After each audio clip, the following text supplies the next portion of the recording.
During November of 2005, Hurricane Katrina devastated much of the historic city of New Orleans. Katrina, a Category 4 storm, surged through the city's levees at numerous points, killing more than 1,000 people. The Louisiana Superdome, a symbol of the horrors of Hurricane Katrina, reopened on September the 25th, 2006, as the city's football team returned home to play the Atlanta Falcons. A sold-out crowd turned out to welcome back their beloved New Orleans Saints. Rebuilding the roof of the dome, which had sheltered about 30,000 displaced residents after Katrina, was a major hurdle in getting the facility operational. It had to be almost completely replaced after it was ripped apart by Katrina's 233 km/h winds. To mark the return of the New Orleans Saints, Green Day and U2 joined to perform during the opening ceremonies.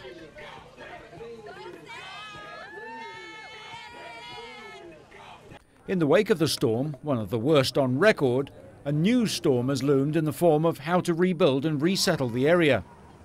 The US government and local officials debated whether the levees should be rebuilt stronger and who should pay for it. In the meantime, the US Army Corps of Engineers was rebuilding the levees to Category 3 storm protection, or as strong as they were supposed to be before Katrina. Many locals, such as Vincent Signorelli and his wife Kathleen, left the area as they didn't believe the reconstruction of the city's levees would be sufficient to protect their home against another powerful storm.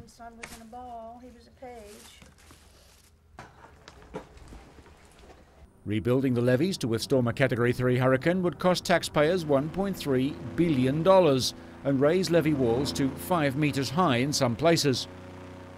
City officials wanted the levees to withstand a Category 5 storm, build levees up to 12 meters high, and put in floodgates to protect the city. But that plan would cost nearly $35 billion to repair the entire system. It's taken some time for governments around the world to accept that climate change is a very real threat, and that storms such as Katrina could become more frequent. Today, much research is being done to try to eliminate damage from such adverse weather events. In fact, new British research shows climate change over the next 200 years will increase the risk of forest fires, drought and flooding.